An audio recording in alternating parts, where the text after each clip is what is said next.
Hello and welcome my friends to The Flying Kick. I am Savino and today we're going to take a look at a different game. Even though this is a channel focused on beat'em ups, every now and then a game outside of our beloved genre comes along that I feel I have to feature here on the channel. That's the case with Terminator 2 No Fate, developed by Bitmap Bureau, the same developer behind the excellent Final Vendetta, and published by Reef Entertainment, who were kind enough to send me a key. If you're a fan of the Terminator franchise, and honestly, who isn't, the story here won't hold any surprise for you. The game recounts in a summarized form the story of the second film, showing the entire saga of John, Sarah, and obviously the T-800. Of course, certain liberties were taken with the plot to make it fit better into a game. An example of this is right in the first stage where John is kidnapped by an arms dealer and you, playing as Sarah, have to rescue him. Although T2 followed the second film script practically to the letter, there are moments where you can make decisions and change the entire story, leading to completely different endings. In terms of story, there's nothing to complain about. Even the liberties taken, like the alternate story, are really cool and will make you want to play several times to see everything the game has to offer in this regard. Visually, what can I say? Is there any ugly game by Bitmap Bureau? I followed the work since 88 Heroes, and even though this game is quite simple, the guy's quality was already there. And T2 is no different. The game is gorgeous, the entire look is clearly inspired by 16-bit consoles and you can easily notice this thanks to the limited color palette. But that obviously doesn't stop the game from being very beautiful. The characters, although not very large, are well detailed, nothing you will spend time admiring, but they are easily recognizable no matter the situation. The enemies are also very interesting and, although not extremely varied, what the game offers is very well done. But what will really catch your attention here are the animations. T2 has beautiful animations that look like they were made with rotoscoping. Seeing Sarah running with her hair in the wind, John's fringe falling over his face, or the way the T-800's muscles move is always very impressive. Sarah grabbing onto stair railings or Arnold throwing enemies are scenes I never tire of watching. And that's without even mentioning the stages, which are not only wonderful and full of familiar locations, but also full of life and things happening in the background. Not to mention the parallax scrolling on many levels here, which is simply sensational. T2 is also a game rich in cutscenes. Before each stage, the game will tell you a bit of the story using scenes from the film, exactly like Batman Returns did on the Super Nintendo. The story here is presented in static panels, but they are extremely well made and even nostalgic. As for sound effects and soundtrack, just like with the graphics, there's not much to complain about here, but also not much to rave about. The sounds are good, they serve their purpose, but there's nothing that will particularly grab your attention, especially under the incessant noise of your gunfire.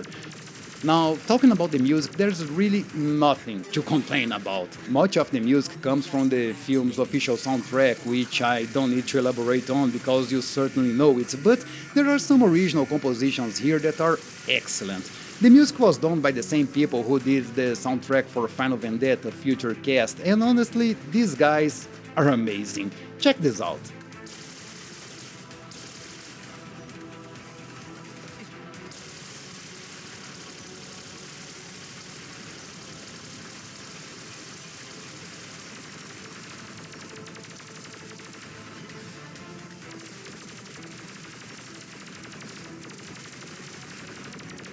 The game also has two songs with possible copyright issues, a country song whose name I've forgotten for the third time, and Bad to the Bone, which plays during the bar stage. Precisely because of that, I will show this part very quickly and without music because I don't want to get a pointless YouTube copyright strike.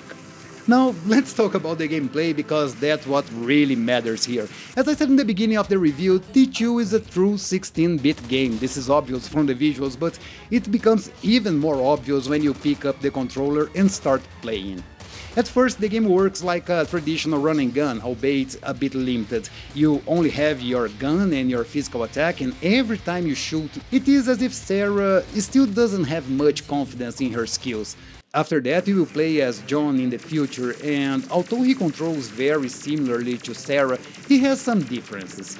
John can run and shoot and carries with him a much more powerful arsenal than Sarah, like grenades and a plasma pulse rifle. From there, the game starts to switch styles with every stage, and that's what makes T2 such an interesting game. At one point, you help Sarah escape from Pescadero Hospital, fleeing from guards and nurses and, of course, the T-1000. In another, you will flee with John through the Los Angeles canals on his motorbike, and there's even a beaten-up stage here where you play as Naked Arnold beating up bikers in a bar. As I mentioned earlier, at certain points you can alter this story by making some choices, including whether or not to kill Dyson.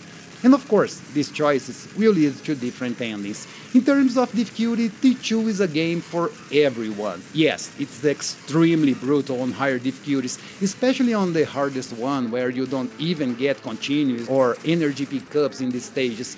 However, for those who just want to enjoy the story, the normal or very easy modes are quite accessible, including infinite continues on very easy. But what changes here, and I found this quite interesting, isn't just the number of continues or how resilient your enemies are. The stages also change according to the difficulty, adding new elements and dangers for the player. In other words, if you want to practice a stage, choosing a lower difficulty won't help. The bosses are another thing that changes a lot here. Not only do they become more resilient, but their attack patterns change, creating situations that simply don't exist on lower difficulties. Take a look at this stage on very easy compared to the same one on hard.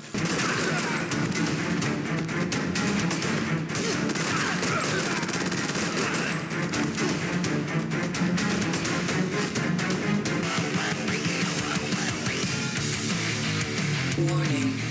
Warning.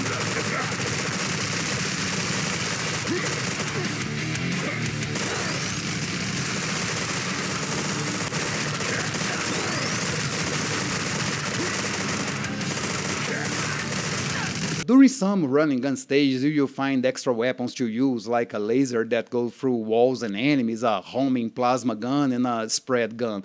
All very much inspired by Contra, as you can see. However, here they have a usage time. Unlike games like Contra, where you keep the weapon until you die, in T2 you have 30 seconds to use it.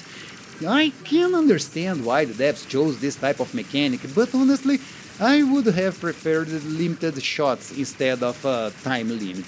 Since you can't switch weapons, there will be moments where you will waste time walking around with your weapon, unable to use it.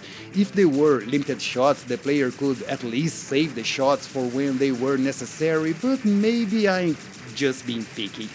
Besides the story mode, the game also has an arcade mode, a boss rush mode, and a mode where you play only as future Sarah in different stages but with no saves and no continues. It's a game with plenty of content and even has a leaderboard for you to show off your score. Overall, T2 No Fate is an excellent game. The run and gun part doesn't try to reinvent the wheel, but it's fun enough to make you want to play it again and again, and the parts where the gameplay style changes bring excellent variety to the game. With excellent graphics, an excellent soundtrack, and very challenging gameplay, T2 is a game I highly recommend.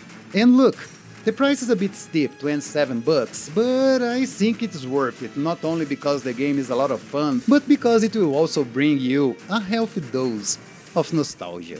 And that's everything for today's video, folks. I hope you enjoyed the review. Don't forget to leave a like on the video and subscribe to the channel if you haven't already. I should only be back on next year. With the end of the year approaching, things get a bit hectic for me, and also there are no more games coming out in this year, so I wish you all happy holidays however you celebrate, and an excellent 2026 with many beaten ups for all of us. I will see you all very soon, and remember, keep beaten up.